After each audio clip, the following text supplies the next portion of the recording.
Gözde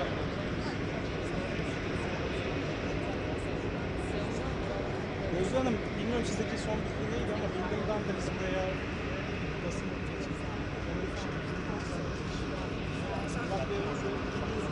uçaktan inecekler dışında buradaki şapkalı arkadaş iyi. Tamam. 17 şeyi bırakın.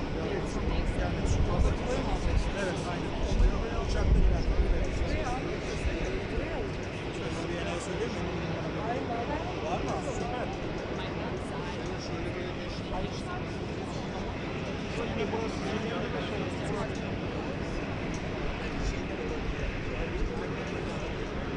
You're right there. I'll travel through. Yep.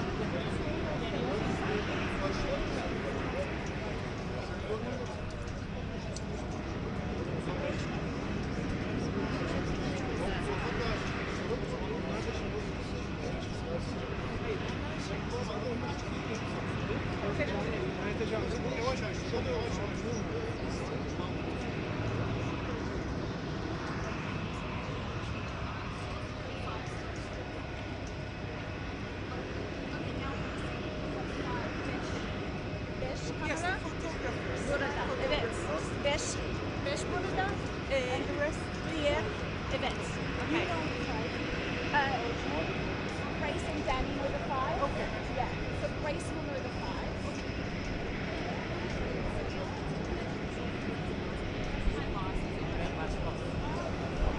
İyi oldu çünkü onu öyle sanmadım. Tamam. En azından bir yanlış anlaşılma düzeltiyor. İyi oldu. O anda da Şimdi şöyle bir şey düşünüyorum. Tam geldi sesli düşüneceğim. Madem öyleyse şunu şöyle birleştirsek. Arada bir şey kaldı. Bizim basın orada dursa aynen ilgili olur ya. ya kesin olur ama ölüm taksi. Ölüm taksi. Ha,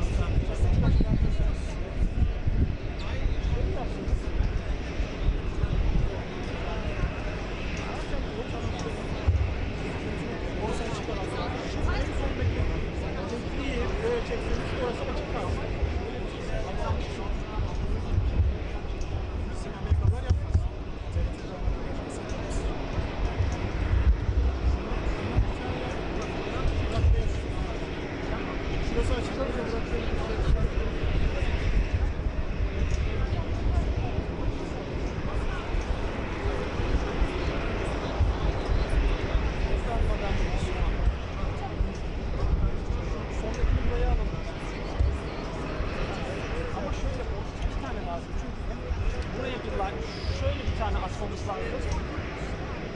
o zaman da işte Onu istemiyorlar hocam. Onu Beyaz Saray'a ayrılan hocam hani yavaş yavaş hani TRT'ye biraz daha hayatı. Bir tane daha. oraya bak. Çok da dert etmeyin ya. Kameralar nasıl olsa bu tarafa bakıyor. Trump'ta geçerken Cumhurbaşkanı da bakıyor.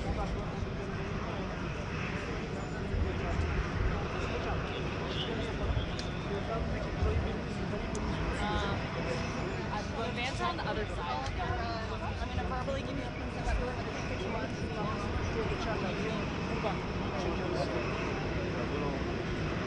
camera up there at the top, I know that.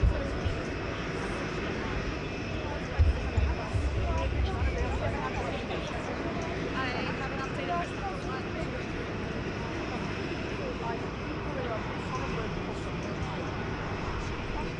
the 10 cameras, sorry, 10 video cameras.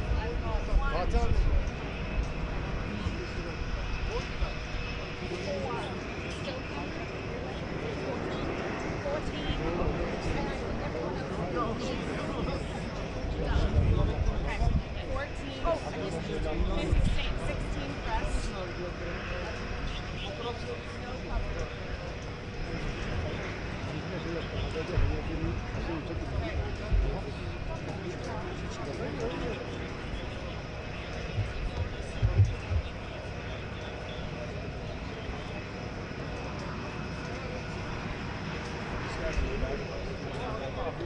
Yes, we're just standing in sales. But yes, two on my side, one is the yes.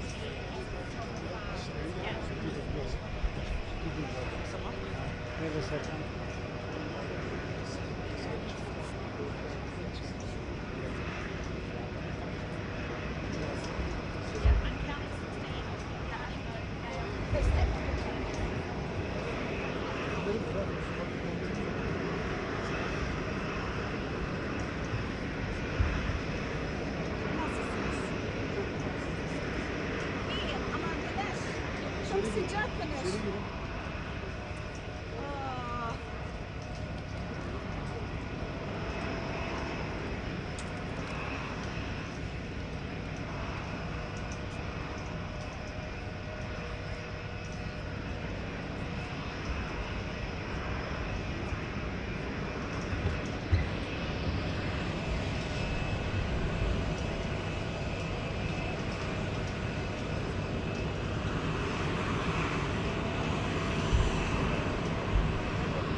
Gökhan. 2 dakika bu olmalı. Gökhan.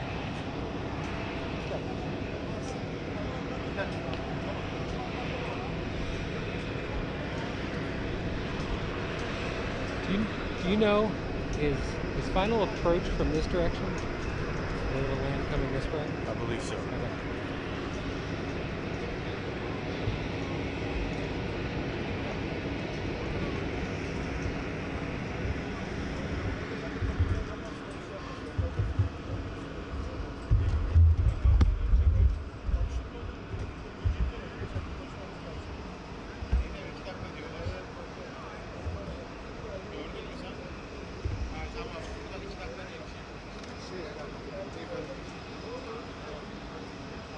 Cool.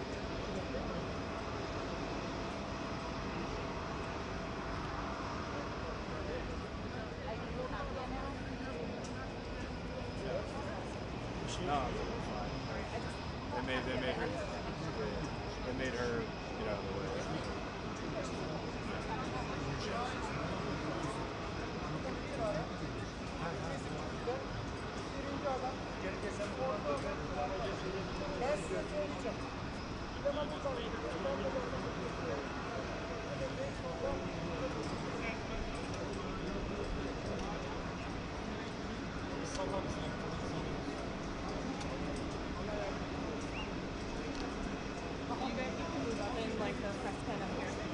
Thanks. What about these guys? What about them? Yeah. They're fine. Just like you can stand in between them. Yeah.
Birazcık sağ tarafı açarız müdürüm ya, amirim ya.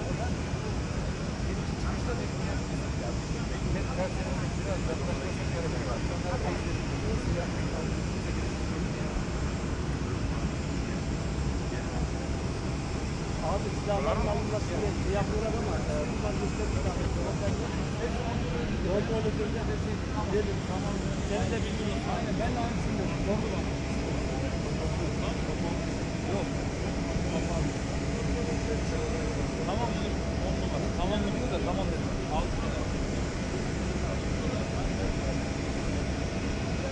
Evet abi.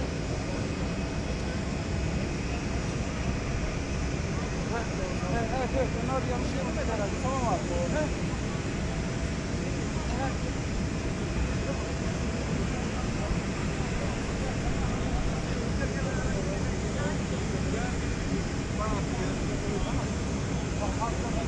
So the journalists are coming.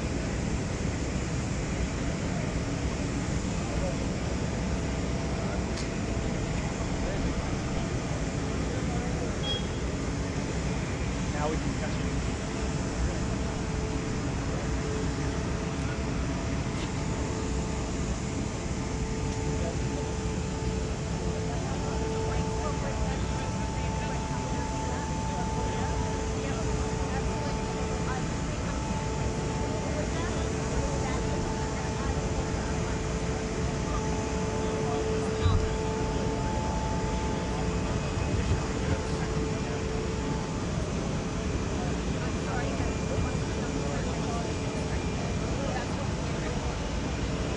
They are coming right now. It's not a problem.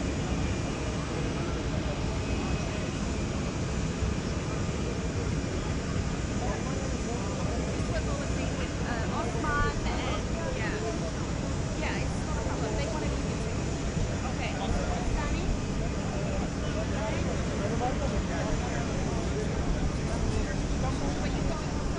You guys keep going. Go, go, go.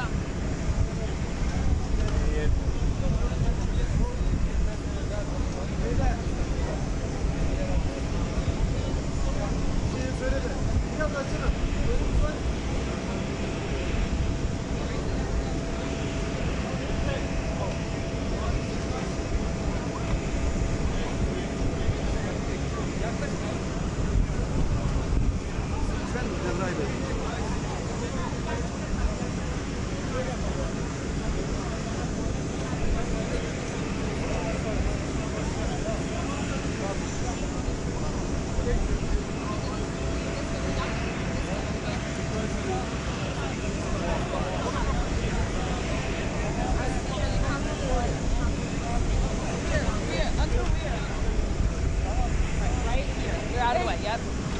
Sorry. You guys are blocking broadcast right now. Yep. Sorry. So sorry, Alex. That's fine. You guys just get down for a second. Sorry. I understand. I'm sorry. I forgot.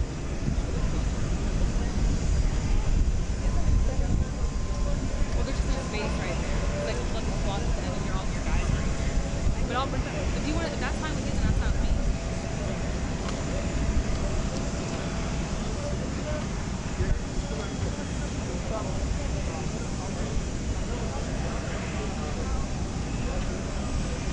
Hey guys.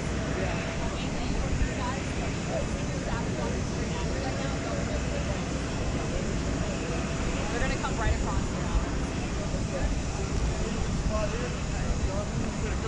I need our yeah, you need to tell them, hey guys, can we I need y'all to back up right here. So we need to Sorry, Grace, can I stay here or no, they need you guys to move behind this because President wants to come here for a Okay. second. It's a good thing we knew this. Yeah, they just So where do you want us now? guys are right right here. here. Right here. Oh, hey, buddy. Good. How are you guys? Right here. We're gonna move once he's out, we're gonna move back onto the carpet. So we just what's that? Yeah. John, we gotta come back in here. Alright. Figure out what we're doing. Yes. Walk out there. They just came out, they come down. Geç yine sor.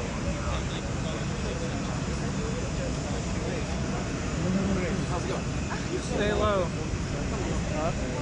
Stay low is where the asshole. Go back over to carpet. Easier to kneel on. This guy right here.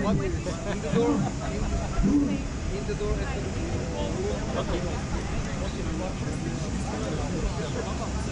Great. Can we go over So,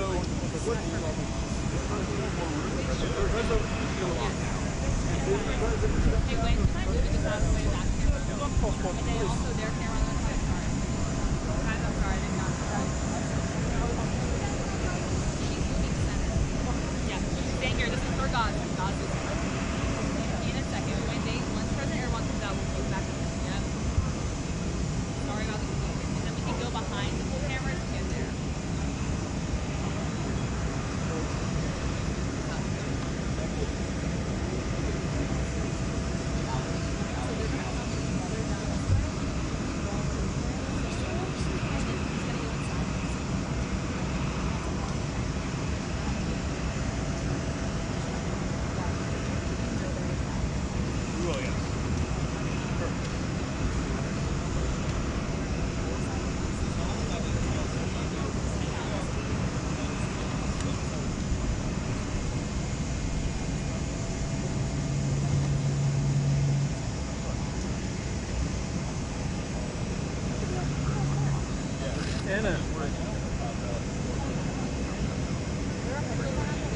Anna, where's John? I'm here. It's this guy back there. They're Erdogan's officials. He's following me. I told them that you guys are following me. White shirt. Yeah. He's right here. Here we go. How are you?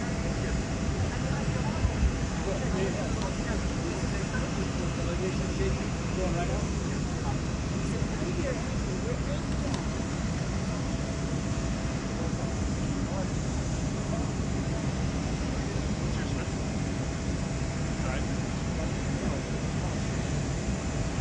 Not here. Do you know where's John? That's what I just asked you.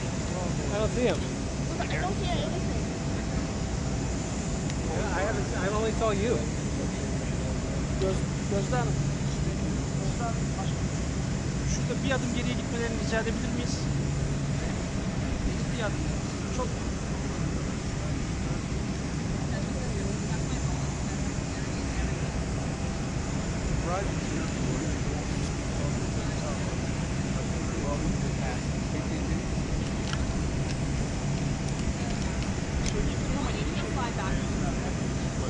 Behind this white line. I've got one lane. Another PDP. Yeah. It's in the big pocket, not the little.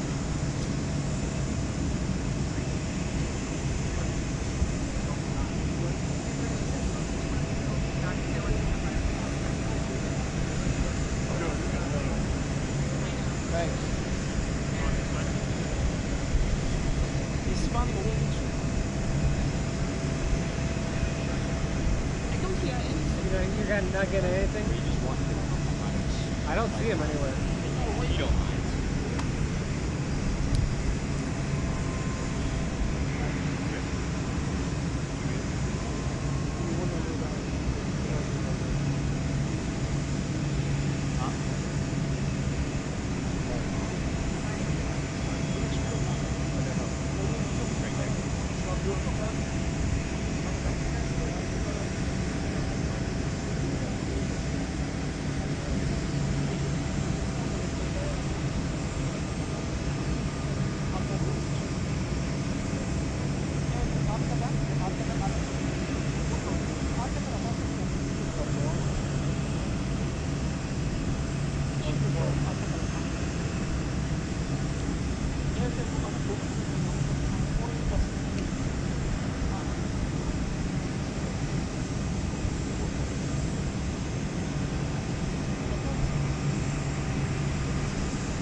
I'm tighter. Okay.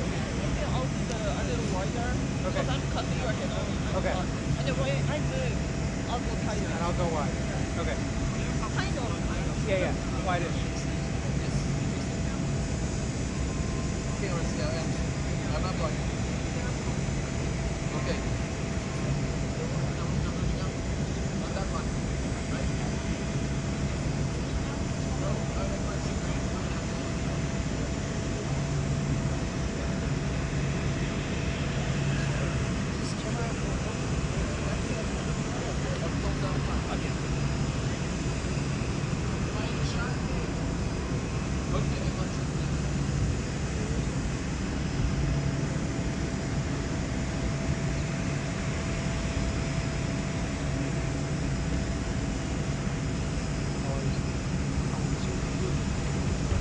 First time you took it? In Ankara first time?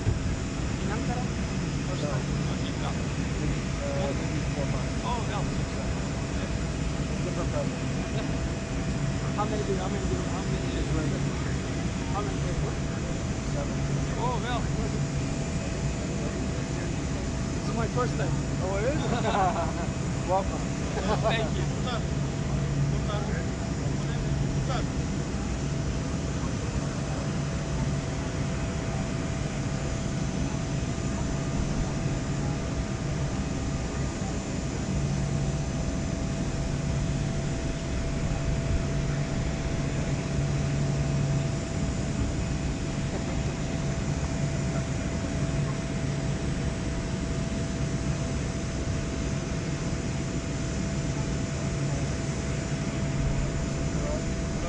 Ben buradayım.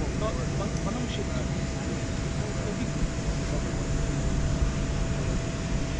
Are you staying right here?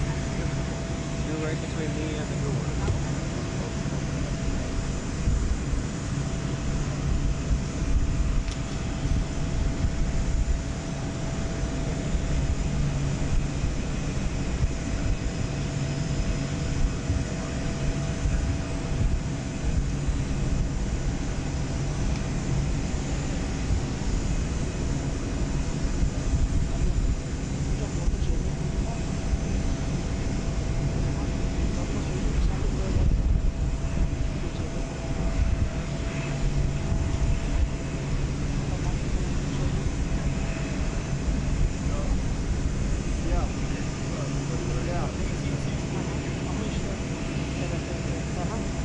Which one?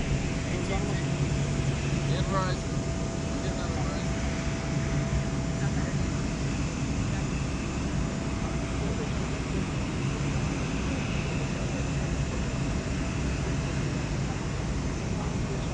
Oh, yeah.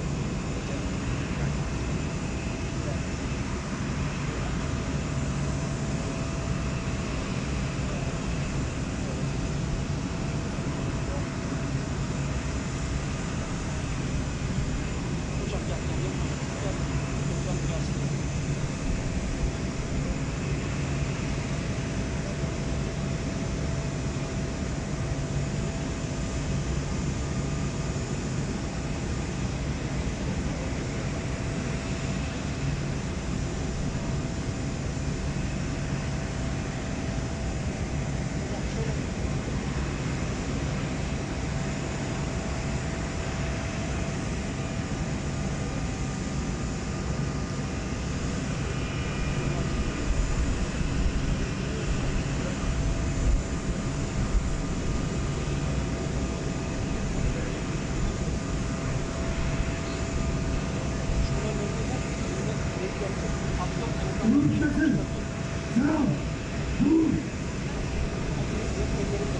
Dikkat! Sola! Bak!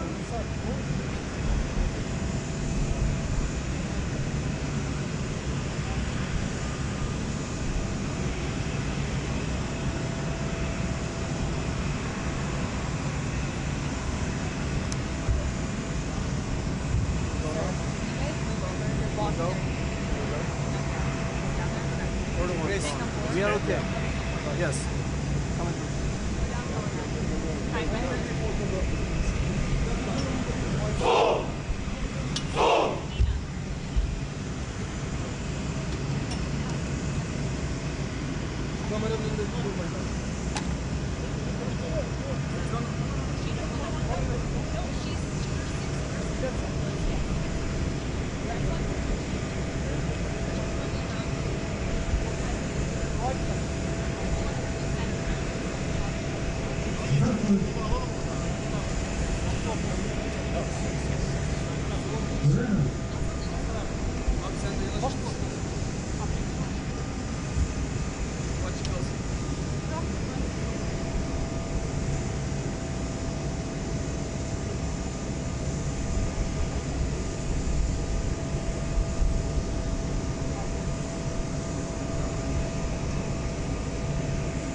Süpersin.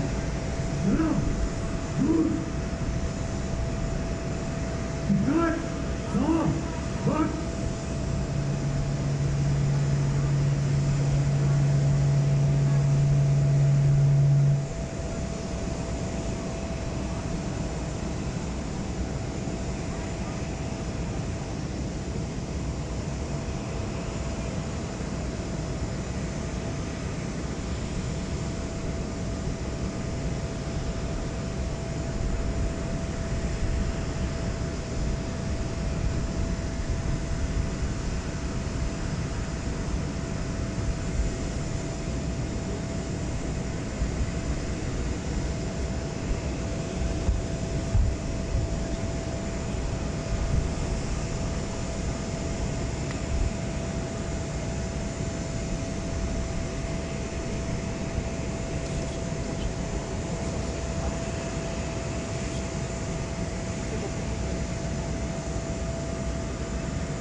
Ian, are you done? Or do you need some more time? Araçlar geldi buraya, araçlar. Araba. I think I'm setting for his part. Dönüyorum ben. Ben şimdi hiçbir şey takip edeceğim. İçeri gireceğiz zaten. Öyle bir zaten olacak da istersen.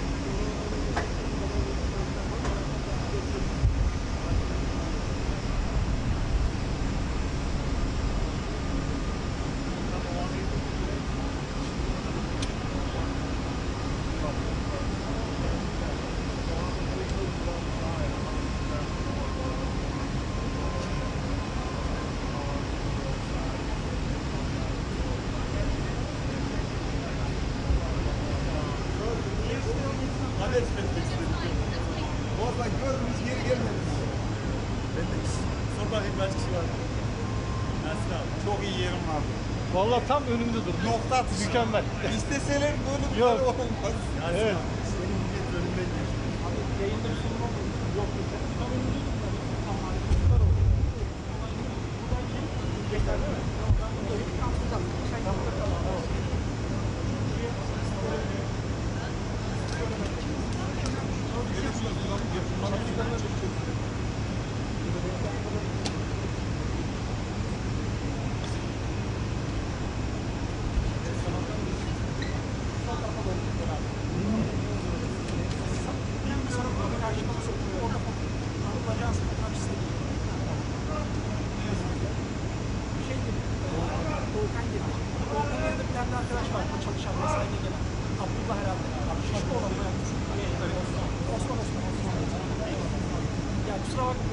Detay çalışıyorum zaten.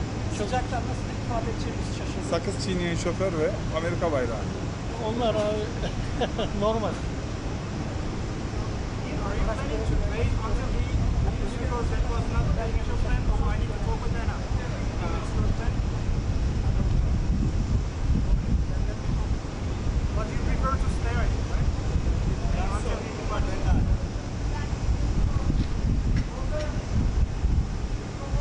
Hüseyin abi ne yaptın?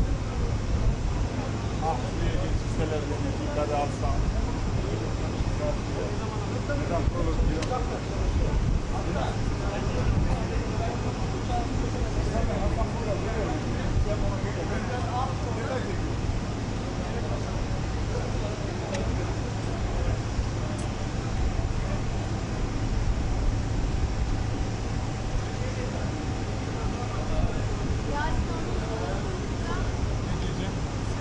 Kulliye mi gidiyordun?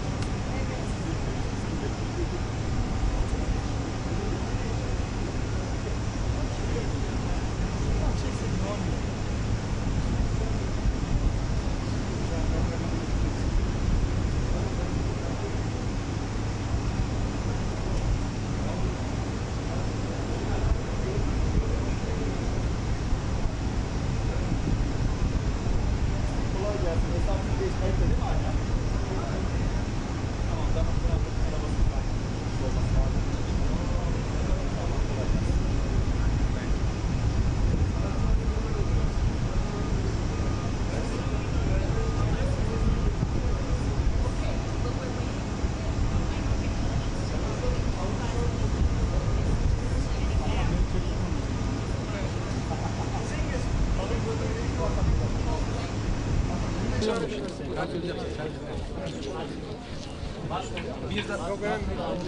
Bir tarafta Türk Silahlı Kuvvetleri Onur kıtası, bir tarafta Osmanlı. Dostum, bir yardımcı oluruz bana. Şunu arkadaki mikserde en üst kasa bir tane. Bir tarafta Kabloyu ölçeceğim de oluyor mu olmuyor mu diye. Bir tarafta Türk rengini temsil O üstü eden takman yeterli. formalarıyla Türk Silahlı Kuvvetleri Onur kıtası, bir tarafta Osmanlı veteran takımı. Emin, kullanmayacaksan kablonu versene.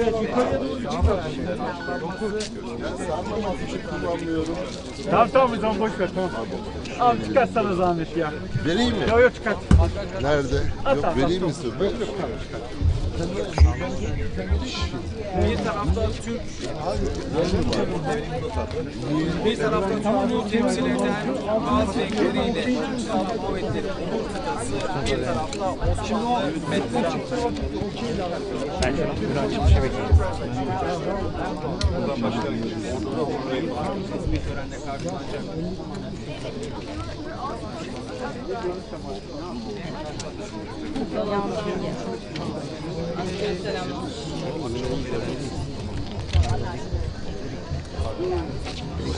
Merhaba, askere bakın.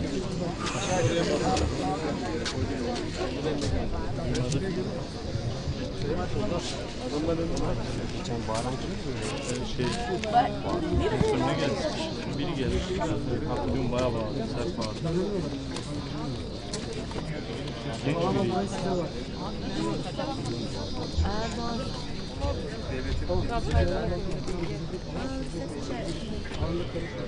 Tamam zaten orada havaalanı. Cumhurbaşkanlığı bünyesinde gerçekleştirilecek resmi tören için hazırlanılan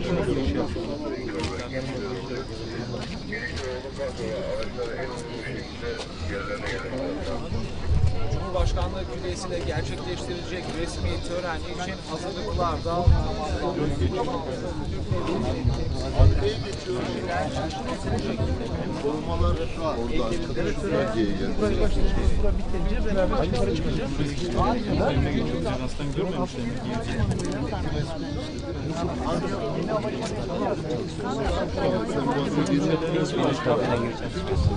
Anons çekiyorum şimdi.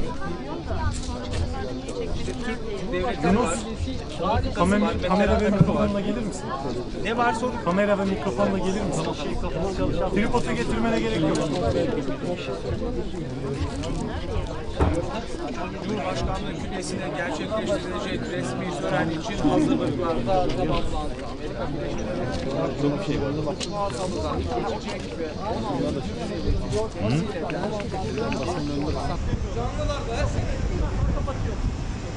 Kapatıyoruz. Tamam.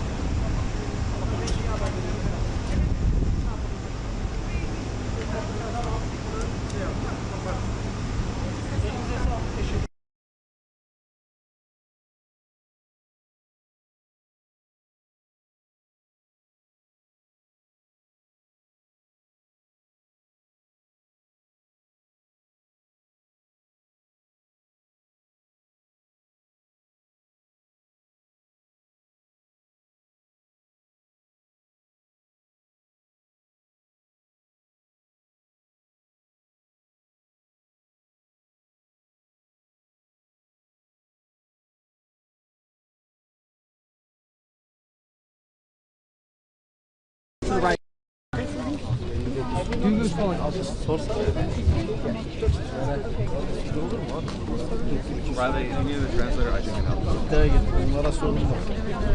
Yanlış anladım. Can I put this in your...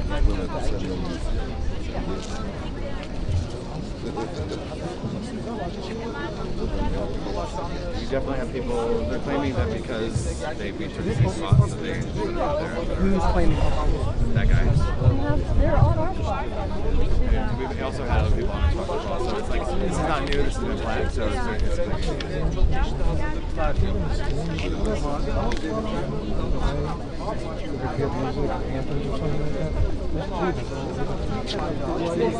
Yeah, I know. We didn't know the chip. We didn't know. Ben Ümit Bey'e gelmedim. Ne yapıyor lan? Çağdaş. Gelince başkanlar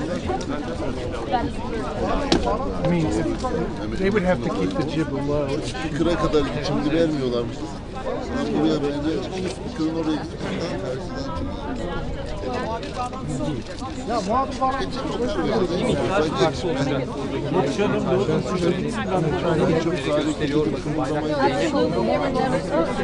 How far up are they? Well, If they lower it, it will help. Especially like this those guy two, on the yes. ladder. He said no ladder, definitely no ladder. He's got a ladder. He's got. Okay, so let's go back to your place and I'll block. Abi, bağlantı yapacaksan abi senin kameranı arkadakileri kapatırsın. platforma çıkar.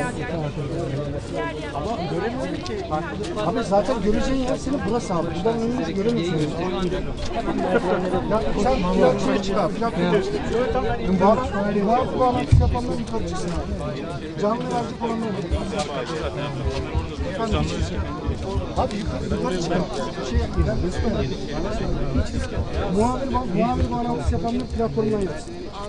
Canlı da basacak mı? Ha sen canlı yayın yapacaklar kalsın. Ben bir tane anons çekeceğim. Tamam anons çekenlerin hepsi yukarı çıksın. Abi. Biz de canlı yapıyoruz. Abi şunu indir abi. İndireceğim. Tamam. Hadi yukarıdan göreyim diye yaptım. Abi göremezsin abi. Şuraya kadar hiçbir şey göremezsin. Evet abi. Adam görmüyor. Haklı abi. Abi hiçbiri görmüyorum. Muhabir bağlantısı yapacaklar platformdan yapsın. Geri kalan canlı yayıncılar burada kalsın. Muhabir sen misin? Bak canlı mı versin? Muhabir gitmiş. Tamam. Muhabir bağlantısı yapacaksanız yukarı. Abi indir abi bu kamerayı. Herkesin şeyini indir.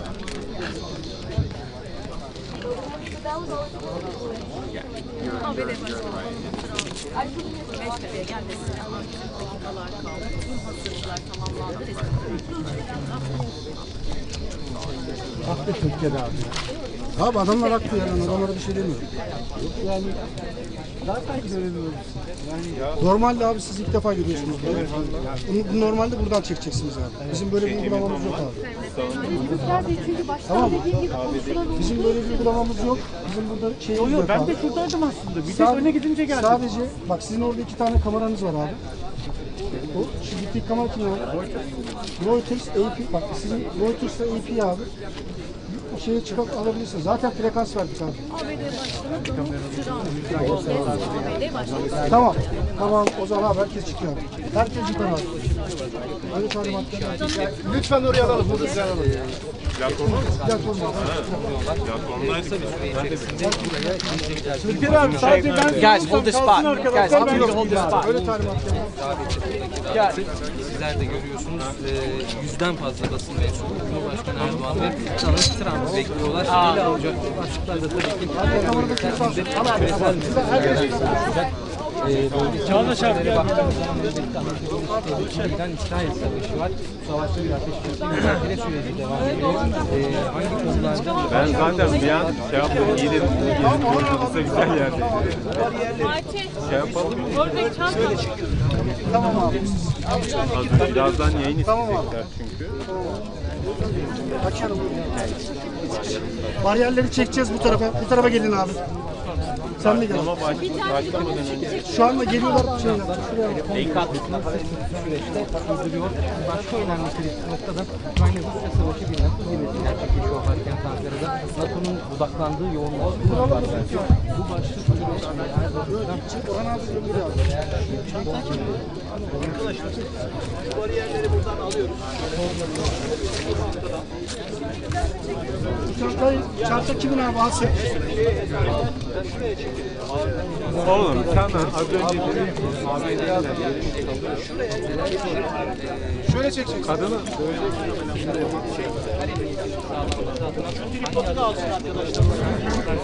Arkadaşlar bu kimin? yoksa senin yerin şuraydı. Kadın bir de şey yaptı biliyor musun? Emin abi. Senin çant anlamam ki oğlum. Senin çantayı da bir tuttu kendi kağıdına koydu. Şuraya kadar çekeceksin abi. Şuraya kadar. Yaklaştır abi. Aşağı kimse inmesin abi. Aşağı inmeyecek şekilde abi. Aşağı inmeyecek şekilde. Türker abi. Açalım siz buraya gelin. Türker abi. Abi sen tamam abi. Tamam abi. Hey. Aynen böyle. Beştepe'ye gelmesine hazır. Dakikalar kaldı.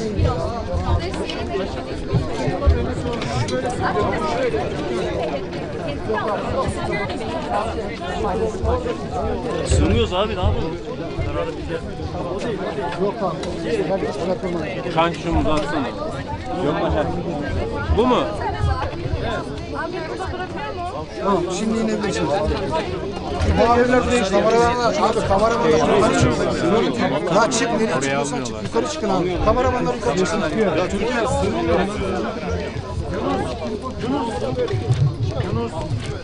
artık yapacak bir şey yok.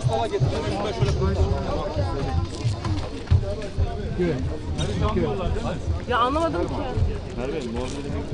Keep holding that spot, guys. Thank you. We're gonna come in through the back. So as long as there's a path clear,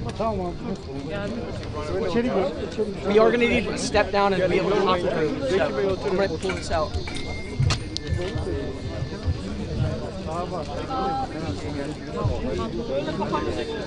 Emrah.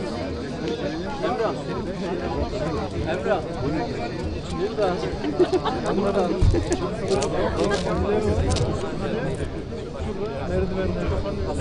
Hey Riley. Hey Riley. Are they going to stand on the top step and I'm trying to work on that for do you. anthems? Okay. Please be ready to move if so, okay? I'm trying to get a final Move to where? top steps. Well, they would probably face out. I would want to be like in the center.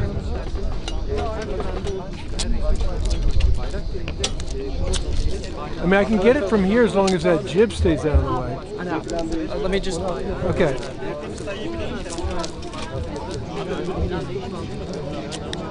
Onu tekrar sorarız.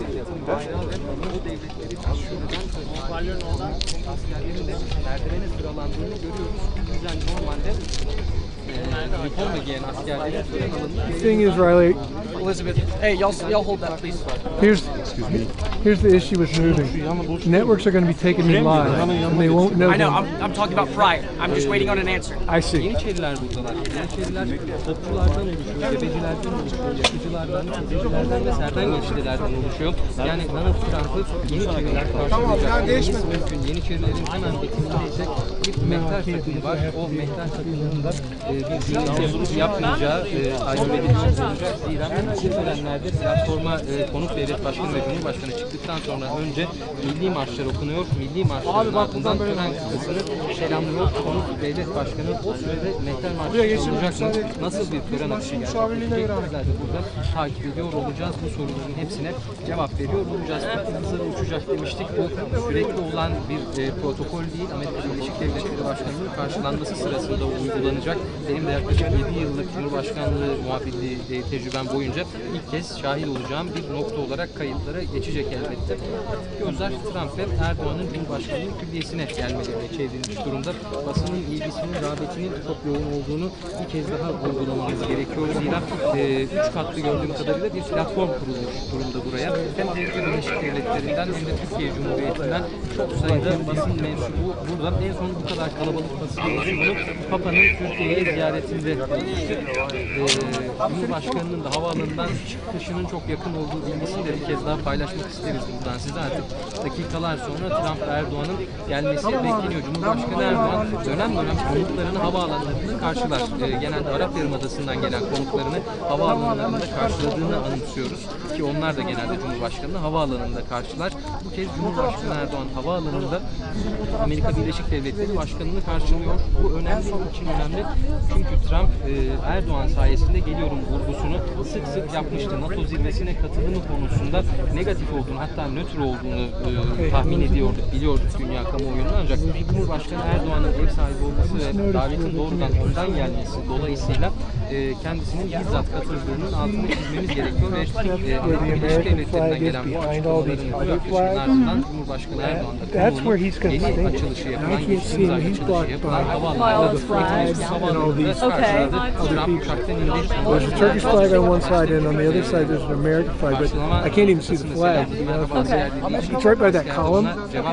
So in order to get that shot, I would have to be down there somewhere. I'm not sure if we've made negotiations questions for that, but let me go talk to Riley. And this Türkiye'nin en büyük devlet konukeri Mesut'ta NATO zirvesi için inşa edilmişti. NATO zirvesi dolayısıyla Türkiye Cumhuriyeti'ne Ankara'ya gelecek devlet ve hükümet başkanı. Or behind that row of flags. Yeah, I think he wants a Riley's so that I going to can talk shoot about a head-on. down while they're, so I can get them coming up, and then when they stand, I can turn and get them. Air Force One adını aldılar. Air Force One'ın rengi genelde mavi ve beyazdı ancak Trump bu kez o uçağı kendisi dekore etmiş, rengini kendisi belirlemişti. Alışıla gelmiş olandan farklı kırmızı tonlarda, lacivert tonlarda bir Air Force One gördük ve Donald Trump'ı taşıyacak olan The Beast ya da Serviceman'ın söylediği adıyla Cadillac One adı verilen araçta yine onu hazır bekliyordum. Bakalım Cumhurbaşkanı Erdoğan ve konuğu beraber gelecekler mi? Aynı araca binecekler mi? Bu soru önemli. Buradaki protokol, Türkiye Cumhuriyeti'ndeki protokol şöyle işliyor. Cumhurbaşkanı Erdoğan konuğuna bir araç tahsis ediyor. Tahsis edilen o araçla buraya geliyor. Bakın hemen sağ tarafta rica edeceğim. Platformun üzerine Türkiye'de çıktı. Milli İstihbarat Teşkilatı Başkanı İbrahim Kalın'ı, sol tarafında Hazine ve Maliye Bakanı Mehmet Şimşek'i ve ortada da Milli Savunma Bakanı Yaşar Güler'i görüyoruz. Bu isimler ikili görüşmenin yanına gelecekler. İkili görüşmede Cumhurbaşkanı Erdoğan'a eşlik edecekler. Bunu ifade etmemiz gerekiyor tabii ki. Genelkurmay Başkanı'nın da keza yine burada olduğunu ifade etmek gerekiyor. Törene verilen öneminde ne kadar büyük olduğunu bir kez daha hatırlatmak gerekiyor.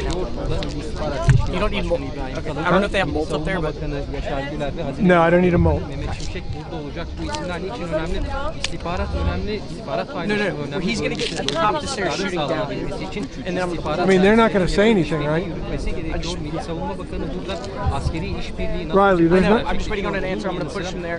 They're not going to say anything, are they? No, it's just ayrıca silahlı kuvvetlerinin güç kabiliyetlerinin artırılması için hava kuvvetlerinin ihtiyacı olan belki F-35 sürecinde gelinen son durum ne olacak? Türkiye'nin bir F-16 talebi vardı. O talepte gelinen son durum bu başlıkları Yaşar Güler'in de hem muhatabıyla ele almasını bekliyoruz hem de ihtiyaç halinde Cumhurbaşkanı'nın ve Amerika Birleşik Devletleri Başkanı'nın kurmaylarına bu konuda dönmesi gerekiyor. Bu dönüşlere dair de açıklamalarda bulunacaklarını bekliyoruz. O toplantı sırasında Hazine ve Maliye Bakanı Mehmet Şimşek burada ekonomik ilişkiler konuşulacak muhakkak. 100 milyar dolarlık bir ticaret hedefi var. Türkiye ve Amerika Birleşik Devletleri arasında. Hali hazırda 40 milyar dolara yakın bir çerçevede ilerliyor Türkiye'nin Amerika Birleşik Devletleri ile ticareti, ancak bunun artırılabilmesi adına 100 milyar dolarlık hedefe ulaşılabilmesi adına hangi ek adımlar atılabilir? Bu sorunun cevabı önemli. Hazine ve Maliye Bakanlığı'nda burada olduğundan hareketle konunun özellikle maliye boyutunun da, ekonomi boyutunun da, ticaret boyutunun da ele alınacağını tahmin ediyoruz elbette. Bu kritik görüşmede artık hazırlıklar Cumhurbaşkanlığı Külliyesi'nde tamam. Cumhurbaşkanlığı Külliyesi'nde gerçekleşen önemli bir törene tanık olacağız biz. En son 2009 yılında bir Amerika Birleşik Devletleri Başkanı Türkiye Cumhuriyeti'ne resmi ziyaret yapmıştı. O resmi ziyaretten sonra bir kez daha Donald Trump geliyor. En son Obama gelmişti. Trump'ın ilk döneminde gelmemişti. Biden bir ziyarette bulunmamıştı Türkiye'ye. İkinci döneminde Donald Trump Türkiye Cumhuriyeti'ne bir ziyarette bulunuyor. Resmi ziyaretin üzerinden 17 yıl geçti. Obama 2015'te G20 için gelmişti ancak bir resmi ziyaret kapsamında değildi bu. Bu bilgiyi de burada hatırlatmamız gerekiyor. 21 tane top atışı yapılacaktır bu törende. Zira A tipi karşılamaların hemen hemen hepsinde biz bu top atışlarını görüyoruz. Konuğun şerefine yapılan top atışlarını. Amerika Birleşik Devletleri Başkanı için de benzer bir sürecin işletileceğini aktarmamız mümkün. Tören düzeni biraz farklı.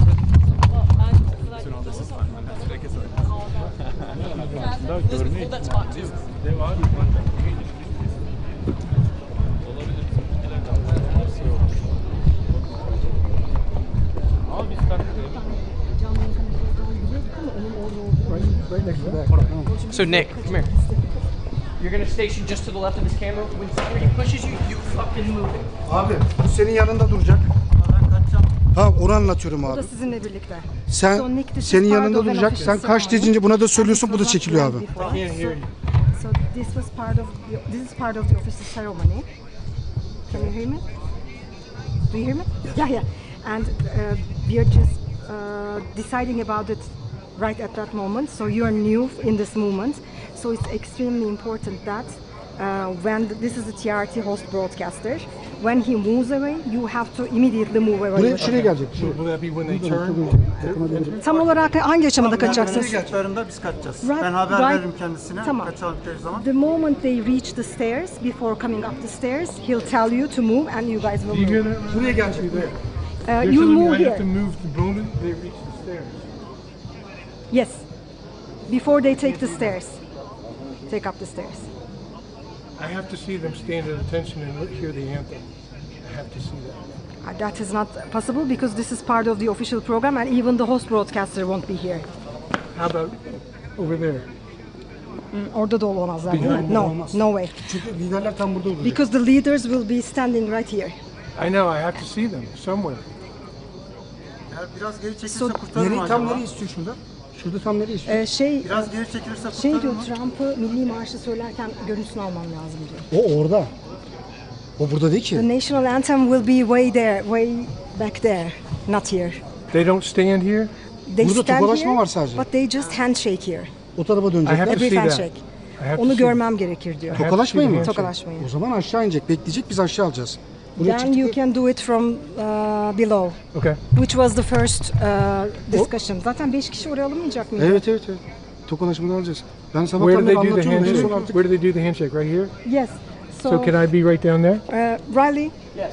So remember there was our request for 5 visuals to be here when they're handshaking. Yes. That was approved. So Nick thinks he should be one of them to shoot the That'll be handshake. travel. Okay. Ben ne istediklerini anlamadım. Değil mi? Okay.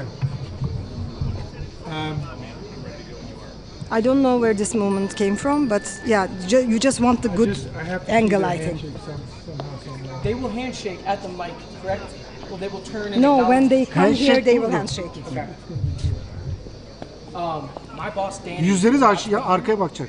So we can discuss that with him really quickly, and I'll let him be Tamam. the deciding factor. For now, let's think that Nick is gonna move with the TRT cameraman for now, Yes, and then let's see.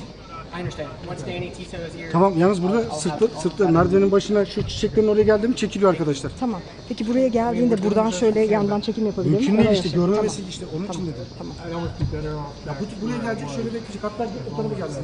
Hiç durmasın. Tamam, evet. Cheers. Siz lütfen beyefendiyi, siz burada durun, onun daha da ileri gitmesini Biraz söyleyin. öne alırsa daha iyi memnun olurum. Tamam. Çok az daha. Hem onun açısından da iyi olur. Tamam. Tripodunu Aha. almışsın. Can we take this a bit for Elle de- like front? For your movement as well. Abi sen de. Tamam. Ben söylerim. Ya gerekirse hani elle kaldı.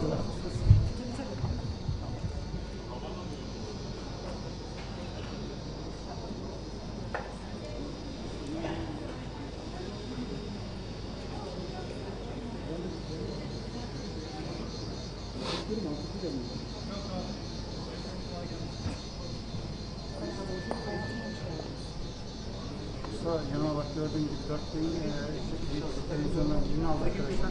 Ben de onu da uyaracağım. Aklımda olsun da yani bunda. Tamam. Tamam. Yani mümkün olduğunca yanımdalar, haberin olsun. Şey olalım yani. Tamam, hadi görüşürüz. Tamam. Hadi.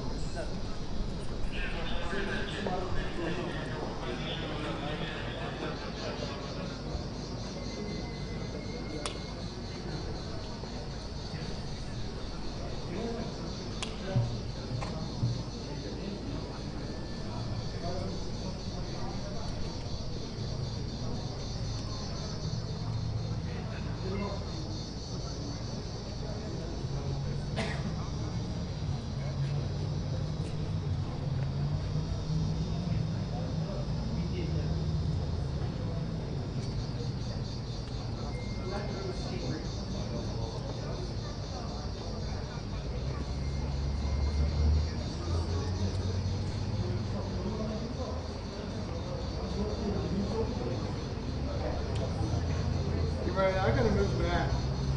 I gotta move back. If I have to move here, I gotta move back. Chad Hayes, Equator. Listen, we're having lots of problems with positioning here. Hold on. You can see my key. Hey, my boss is about to be here. Let's talk with him. I have your spot still reserved up there just in case. But for now, let's just hold and maintain it here. And once he gets here, I'll let him be the final decision. Okay. Hey, can you still hear me? So, pool 3, I think. I'm the wide shot at the top of the stairs. Okay. Yeah, okay, so look, they moved me, and now what they're telling me is when they come for the handshake, I have to leave before they do the handshake, and I keep telling them I can't do that. And there's a whole negotiation going on here.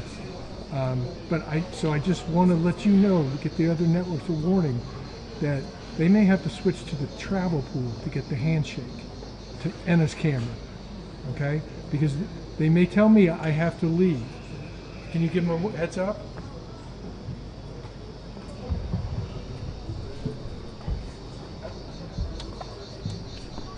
Okay. Hareket oldu galiba. Yok, araca geçildi, hareket oldu. Araca geçilmiyordu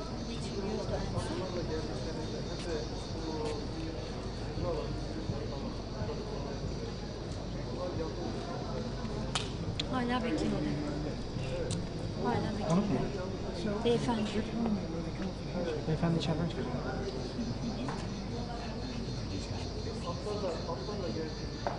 Hala beklemedi. Konumlarda.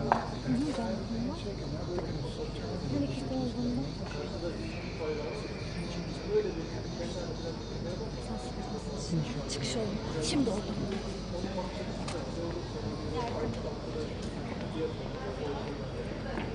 Right. Most of the time, these networks, they're going to be taking a lot.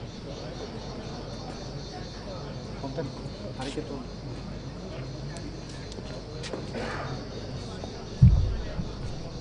Komutanım, sizden girecek. Beyefendi burada.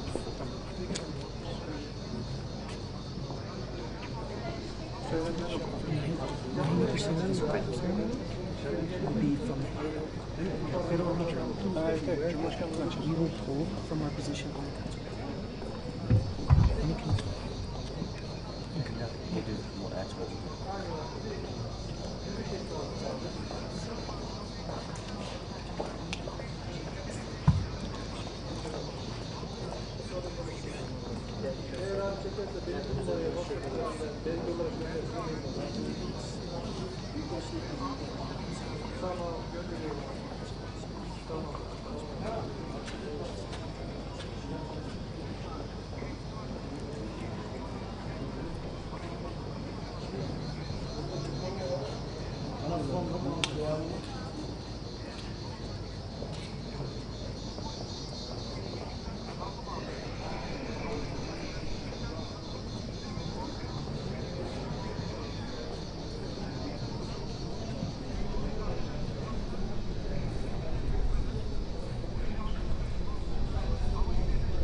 Abi siz canlı yayında mısınız?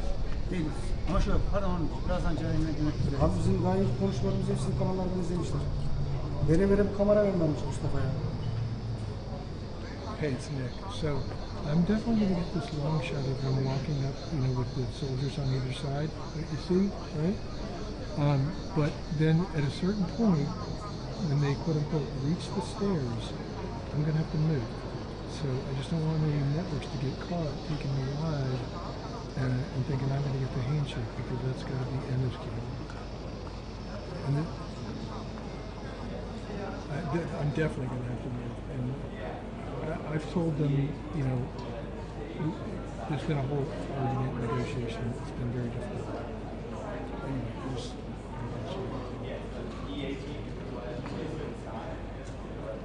okay, man. Thanks.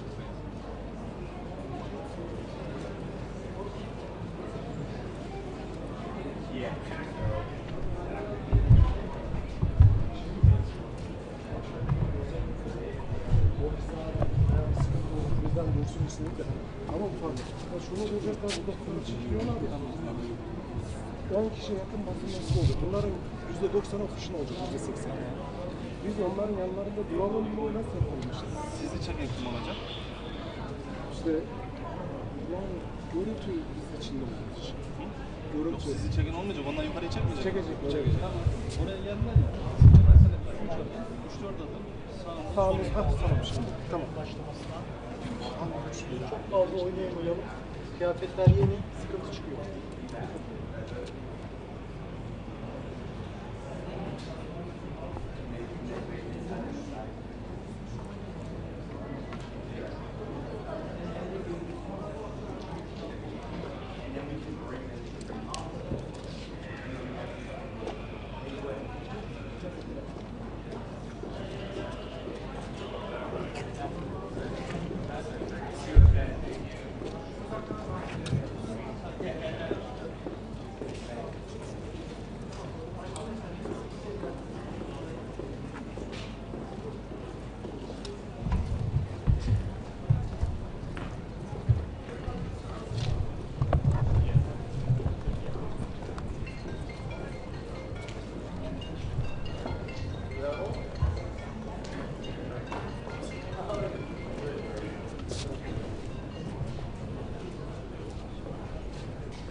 misafir havalimanından çıktı arkadaşlar.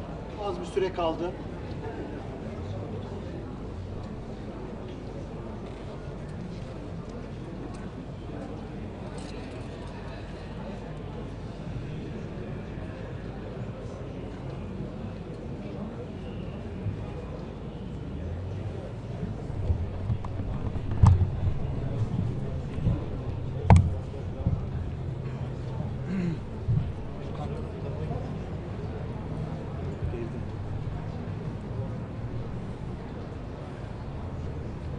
Biraz bekleyelim sonra şey yaparız.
Hüseyin, beyefendi giriş yaptı mı? Değil mi? Girdi beyefendi. Trump çıkış yaptı, haberi geldi. Tamam.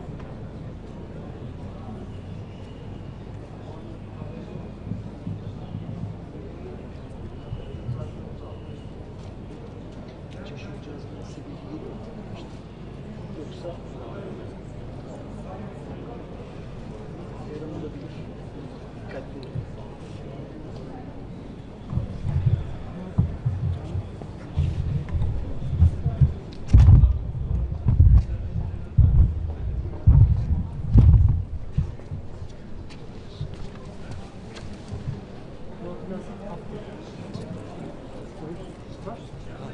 İyi bağır. İyi bağır. İkinci hala. İkinci halada indiriyorsun. Bastım indirelim. Alta geçelim. Bence.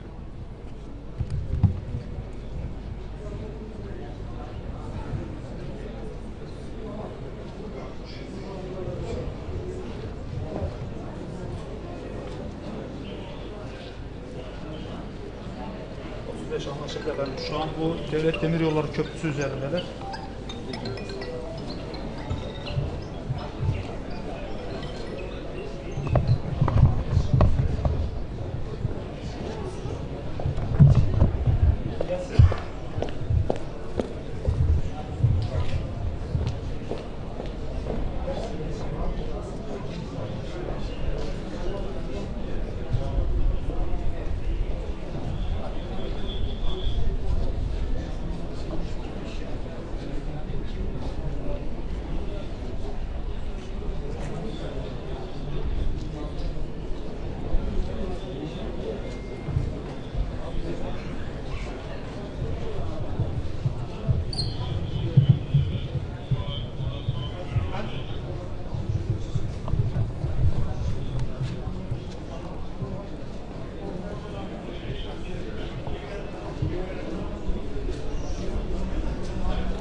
Merhaba asker. Nasılsınız? Sizler de sağ olun.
With all due respect, to be quiet. Thank you. So sorry.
Öncelikle NATO Liderler Zirvesi'nde değerli dostumla Ankara'da bir arada olmak bizlere ayrı bir güç katmıştır. Kendilerine hoş geldiniz diyorum. First here, on the occasion of the NATO summit, I would like to welcome my valuable friend, Mr. President Trump, who has participated here today with us and added strength to the summit that we are convening for. Ve bu ziyaretin ne kadar önemli olduğunu özellikle ifade etmek istiyorum. And I would like to express how important this summit is that we are here gathering for. NATO Liderler Zirvesi'nin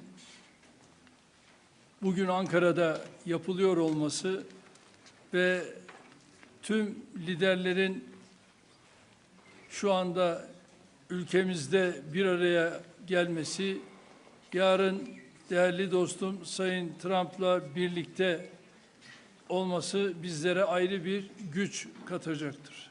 The fact that we are convening here today for the NATO Ankara summit and that all the leaders are arriving and tomorrow with the presence of President Trump, which will be adding might and strength to our summit. Kendilerine tekrar hoş geldiniz diyorum. Once again, I would like to say welcome, Mr. President. Well, I want to thank you very much. As everybody knows, it's been very much reported. We are great friends. The president has done an incredible job. Just landing at the airport, to see such a beautiful airport, and to have a building named after me. I was very happy about that. That was very nice. The airport is absolutely beautiful. The roads coming in were brand new and beautiful. And you've been a great leader and a respected leader all over the world. And we really do. We've had right from the beginning good chemistry. We've had a very special relationship. Turkey has become, under the president, a very powerful country militarily. People don't know how powerful, actually. They have a lot of our equipment, and they have a lot of great soldiers, and they're really somebody to be reckoned with. And the nice part is that because of the relationship that we have, it's all gone very well. I just want to say that I have a lot of respect for the president, and I think it's really to the benefit of both countries. We're going to be talking today about trade. We're going to be talking about other things having to do with the military, lots of different things. Probably we'll mention Iran, where we have essentially decimated their military. They cannot have a nuclear weapon. And we're going to have some very good discussions. But we do a lot of trade with Turkey. We make great things, and they make great things, and we've had it's had a very big impact on both of our countries. So I just want to tell you that it's an honor to be with you, and we're going to have a lot of good meetings. We're going to have good dinners, good food. We're going to have a good time, but mostly we're going to have a lot of work, and we're going to do good things for our countries. Thank you very much, Mr. President.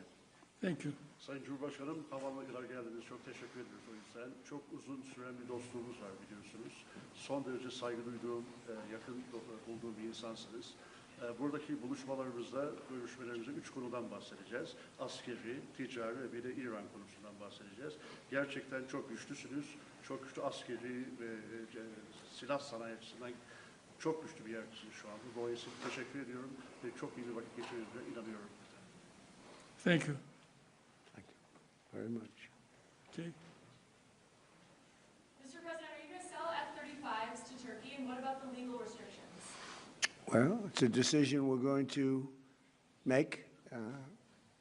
We have a very good relationship. I would think that many people, I can tell you, many people, including the people sitting right here, thinks, why wouldn't we do that? We have a better relationship with Turkey, and Turkey's been in many ways much more loyal than other countries that we think would be loyal.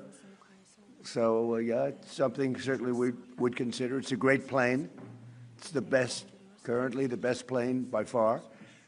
And it's certainly something we will consider. Yeah. Yes, Daniel, please.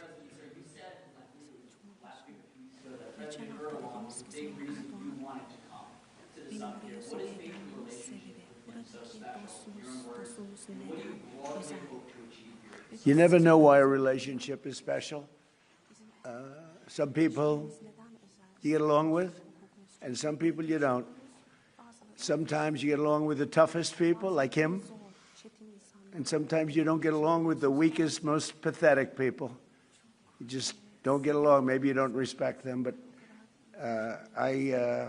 you know, from the day we met, we got along. We had a pastor, as I remember, his name was Pastor Brunson, and it was a very big thing, and it was very traumatic. He was sentenced to a long-term prison sentence, and I felt he was innocent, and I called. Other people called. They got nowhere. I called the president, and he released him immediately. It was something that the evangelical community will never forget, and because he was a good man, Pastor Brunson. So, you know, just things like that. We just have always, it's always worked out. And I think it's been from the very beginning, from the first moment. It's just, I said it before, it's a chemistry that works between us. There are those that I don't have a good chemistry with, I will tell you that. And we work that out too.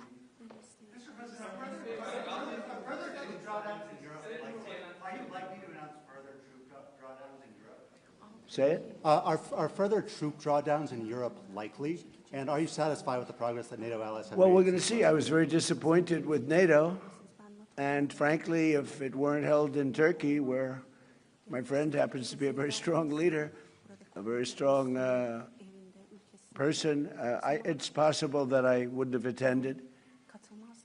I felt I had to attend because of the fact that, you know, I know he's gone all out. It was a big thing to have NATO come to Turkey or any place else. It's a big thing. But we weren't treated well because we did something in Iran. We don't need anybody's help. I didn't even want their help. But before I asked, they said they wouldn't be there. And we've invested trillions of dollars in NATO. Why? To protect European countries and others, Canada, etc., but to protect people, countries from, generally speaking, it used to be the Soviet Union, now it's Russia. And I say that's fine, but you would think that they'd be very willing to do something to help us. And they really weren't. In the case of the United Kingdom, the Prime Minister, I guess he's no longer there, maybe because of this. It was a very unpopular thing he did. He said, no, we'll help after the war is over. I said, I don't need that kind of help. We didn't need any help at all. And in a way, I was testing people. I was testing to see whether or not they'd be there, because I've long said that we helped them, but I'm not sure that they'd be there for us. And Italy turned us down, and Germany turned us down, and France turned us down. And it's okay. But, you know, why are we spending hundreds of billions of dollars and they're not there for us? We've always been there for them.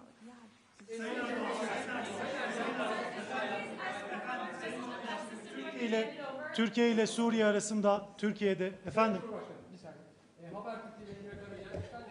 İran'daki savaşın sona erdirilmesi için oldukça çaba sarf ettiniz. Müzakere süreci devam ediyor ancak nihai bir anlaşma noktasına gelinmiş değil.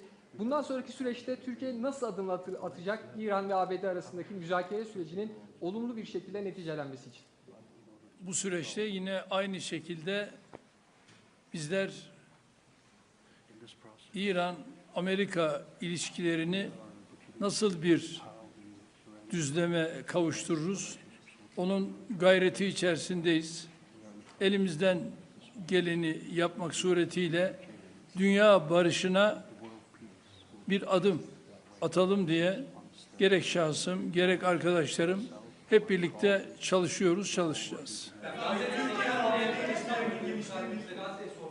ben sizlere. 80 bine yakın insan hayatını kaybetti Gazze'de. Çok büyük de bir yıkım var.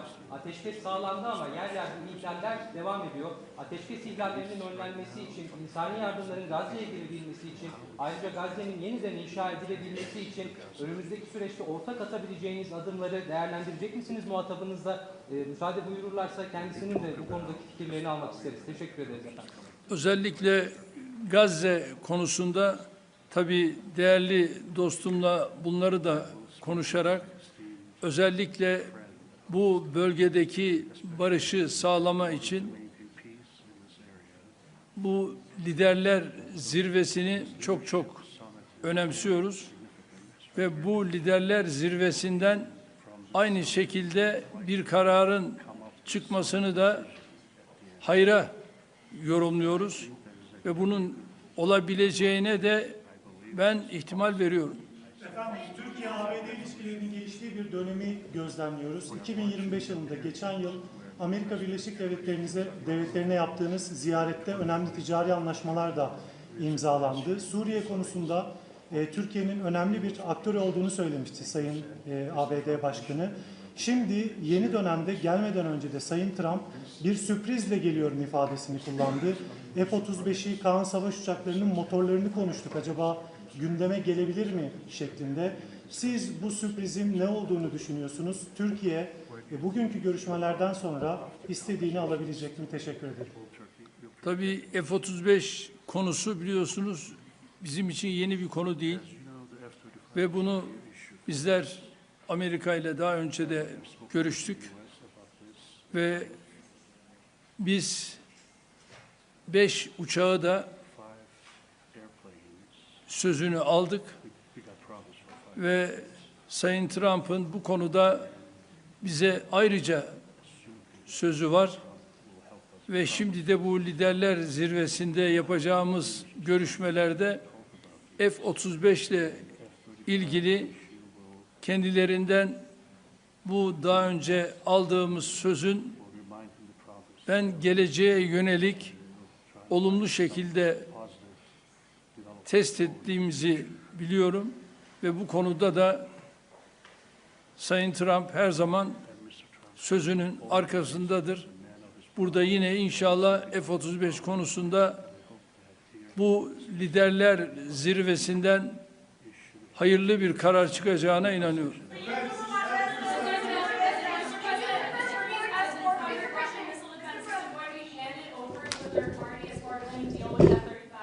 What does that mean? Is it going to be handed over to a third party? Is that not part of the deal? Third party? What is the third, with respect to what? There's our concerns about the Russian missile defense system. Do you have those concerns about this system? Are they going I to have no concerns at all about anything. I mean, he's a leader of a country that he's made a much better country, much more powerful country, and you see it. I mean, it's beautiful. You get off, the roads are beautiful. It's an amazing thing. Now, I have no concerns about anything having to do with Turkey. The relationship, I would say the relationship with Turkey right now is better probably than it's ever been. It was good in my first 4 years, but I think now it's probably even better than that, if that's possible.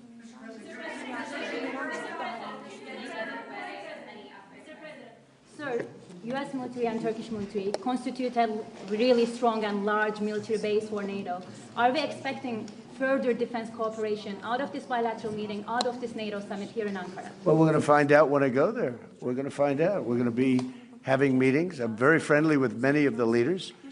You know, some of them are new. We don't know them. But, you know, I've been doing this for now sort of a long time. If you count the 4 years where we had a rigged election, you know, I was very much into politics then, too. But I spent the first 4 years. I spent 4 years in a little different state. And then we've had an amazing, probably the best year maybe ever had by an American president. When you look at the economy, we have the greatest economy we've ever had. We have $19 trillion, $19.2 trillion to be exact, being invested in the United States. That's 7 or 8 times more than it's ever had.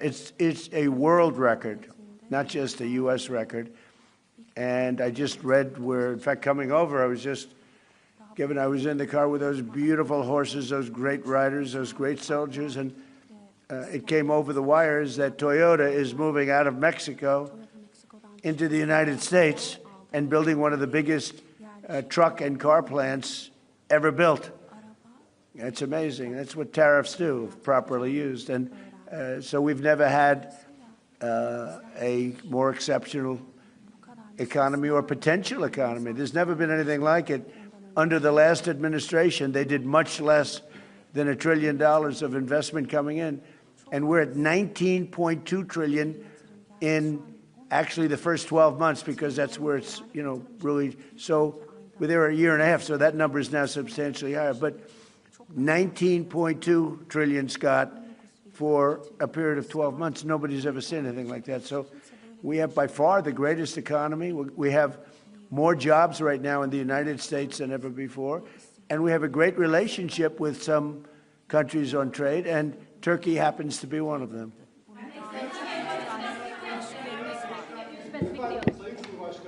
Siz her fırsatta dünya 5'ten büyüktür, daha adil bir dünya mümkün tutuyorsunuz.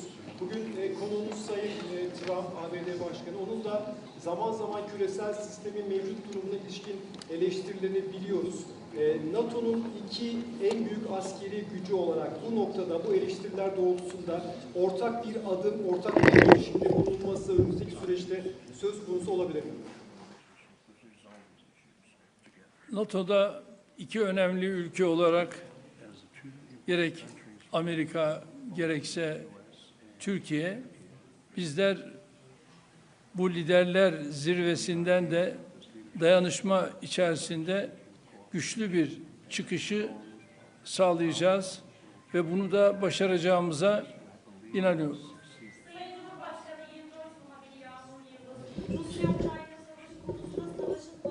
Bu yana ara buluculuk tesis ettiğiniz, iki ülkenin Dışişleri Bakanlarını Antalya Diplomasi Forumu'nda bir araya getirdiniz. İstanbul'da çok önemli müzakereler yürüttünüz. Bu zirve kapsamında da Sayın Trump'ın Sayın Zelenski ile görüşeceğini biliyoruz. Nihai aşama olarak hangi noktadayız? Savaşın sonlanması konusundaki gidişata ilişkin değerlendirmeniz nedir? Teşekkürler. Antalya Diplomasi Forumu'nda Dışişleri Bakanlarınız bir araya geldiler. İstanbul müzakere sürecini de... Is that for me? Are you asking me, or are you asking the president? The president, yes. Biz Rusya-Ukrayna arasındaki bu gelişmeleri de yine değerli dostumla burada paylaşacağız, görüşeceğiz ve ona göre de adımlarımızı atacağız. Televizyon kanalından Hatice Kübra Bal. Benim sorum da aslında az önce biraz yanıtladınız ama Türkiye'nin 5. nesil uçağı Kaan motorları için F-110 motorlarından söz edeceğiz. Aynı zamanda kassa yaptırımları ve bu bağlamda da F-35 alımı ile ilgili aslında bu görüşmeden bir somut sonuç bekleyebilir miyiz? Onu merak ediyoruz. Ben bunu daha önce değerli dostumla görüştüm ve Kaan'la ilgili onun motorları noktasında bu liderler zirvesinde bu görüşmeyi değerli dostumla tekrar bir araya geldik. Onu görüşeceğiz ve inanıyorum ki bununla ilgili bize verdiği müjdeyi burada da tekrar edecektir ve bu müjdeyle de herhalde liderler zirvesinde kendisine teşekkür edeceğiz. You know, I might add that Turkey bought planes. It's the best plane. But they bought planes from the United States. And when you buy a plane from the United States, if there's engine rehab and other things that are done to engines, there's various things that happen, including just maintenance. I think we have an obligation to maintain engines and help them maintain engines. When you buy a plane from us, what are we going to do? Say you're buying a plane if the engine needs work or if the engine has to be rehabilitated or even upgraded somewhat. But I think we have an obligation to do that. What are you going to do? Say, I'm not going to do that? Look, Turkey's been, I know, a lot of people don't agree, although I think with time they're starting to. Turkey has been a great ally for us. Turkey could have gone on the side. They know Iran very well. and they know the problems with Iran. But they've been very instrumental, along with a couple of other countries, of helping. They could have gotten into the fight. You know, I hear some people saying about their relationship with Israel. They could have gotten into the fight. They're a very powerful military nation. They didn't do that. Maybe they didn't do that because of me, but they could have gotten into the fight on the other side. They are a nation that's been very, very good, and I can speak for myself as president. They've been extraordinary in many ways with respect to our relationship, including trying to end the war with Iran, or whatever you call it. It's not even a war, it's a military operation. It's a denuclearization. That's really what it is, of Iran, because I don't think he wants to see them have a nuclear weapon either. I'm pretty sure of that. In fact, I'm totally sure of that. So, but when they buy a product from us, whether it's a plane or anything else, when it's time for maintenance, I think don't we have an obligation to help them? What are we going to do? Say we're not going to let you use the product that you spent a lot of money in buying? And especially when it's been somebody that frankly has been more helpful to the United States than many other more traditional countries.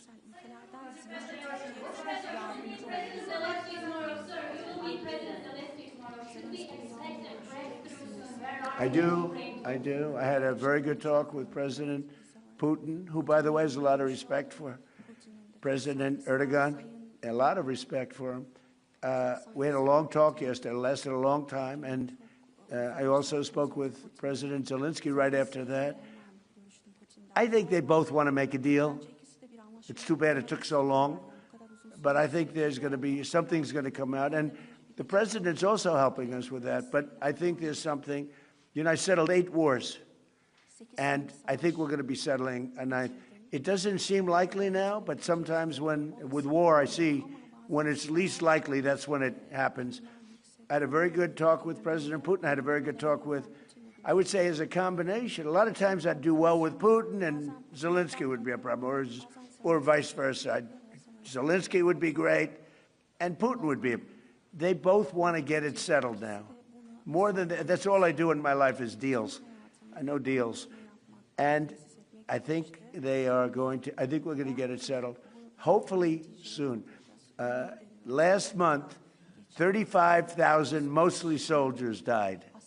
The month before that, it was 24,000. The month before that, it was 27,000. And the month before that, it was 29,000. But last month, it was 35,000 young soldiers, mostly soldiers, died. And that's crazy.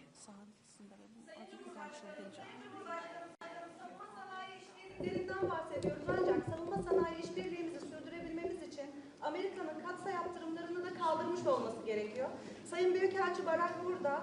Kendisinin bu konuda aslında mesajları da oldu geçtiğimiz aylarda.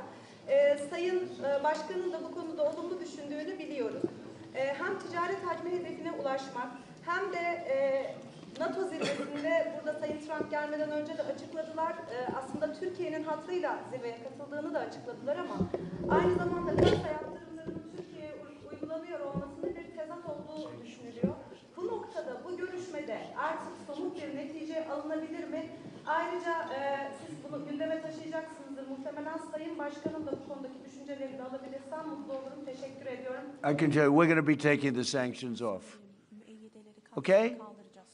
I don't want him to waste his time answering that question because we're working very closely with Marco Rubio, a very famous man, great Secretary of State, and with Scott Bessent, and with Pete and everybody else. We're going to be taking the sanctions off. It's time to do that. Okay? We don't want to sanction friends. It's very simple. There's plenty of people we can sanction, and we are sanctioned. We don't want to sanction friends. And because of the president, you know, we have a very good relationship with the new leader of Syria, and he's done an amazing job. In a year and a half, he's pulled the whole country together.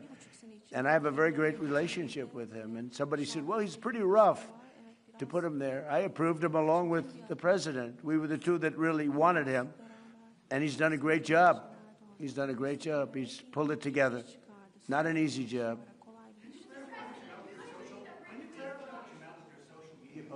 yesterday with respect to Prime Minister Maloney, that True Social post with the restraining order? Oh, I don't know. I think she's a nice person, actually. We've had a good, we had a bad relationship. It became a little bad because she refused to help us. Again, I didn't put a heavy press on her, but she refused to get involved with the Hormuz Strait, or you could also say just Iran. She refused to get involved. So it soured my relationship with her a little bit. But I like her. I think she's a nice person, actually. But I think she made a mistake. You know, they get a lot of their oil from, we don't get any of our, we have a lot of oil. The United States has more oil than anybody. And when you add Venezuela to it, it's like we have far more oil than anybody. We don't need the straits. We do this because we think it's an important thing to do. But she just wasn't there for us. And I wasn't happy about that. You can imagine, I wasn't happy about that.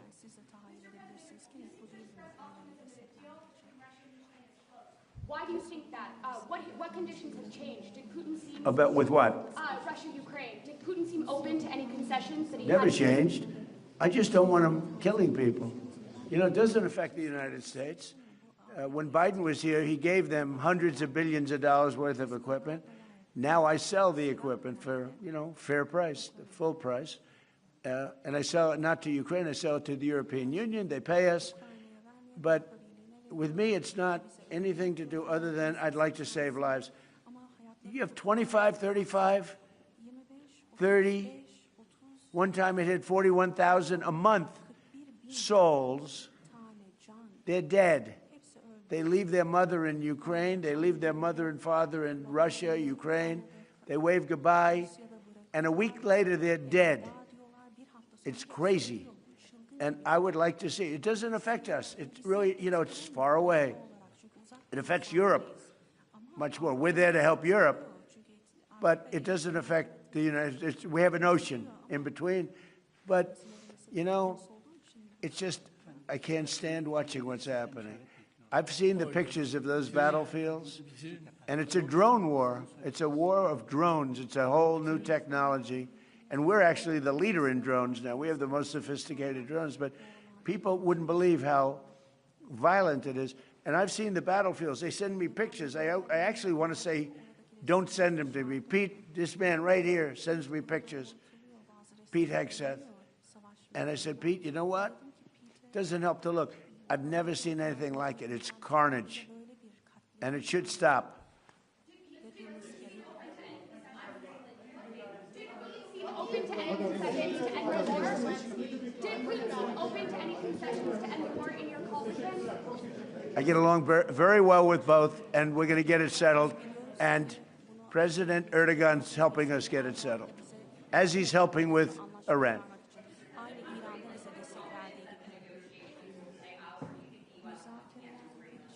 With respect to what? Well, that's what hurt my relationship with NATO. Because Denmark doesn't spend money to really help Greenland, but it's an important part for the United States. And it's surrounded by China ships and Russian ships. And that's not going to happen. The ships it's not going to happen. It was Greenland that, and it continues to be, that should be controlled by the United States, not by Denmark. And when they wouldn't go along with it, and with all the money we spend to help them with Russia, and we don't have to spend any money, we could remove all of our soldiers out of Europe. Because as you probably noticed, Europe's a very different place than it was 20 years ago. A lot different, much different. It's a much different, and they better be careful with immigration and energy. If they're not careful with those two things, you're not going to have a Europe anymore. Okay, thank you very much, everybody. Değerli arkadaşlar,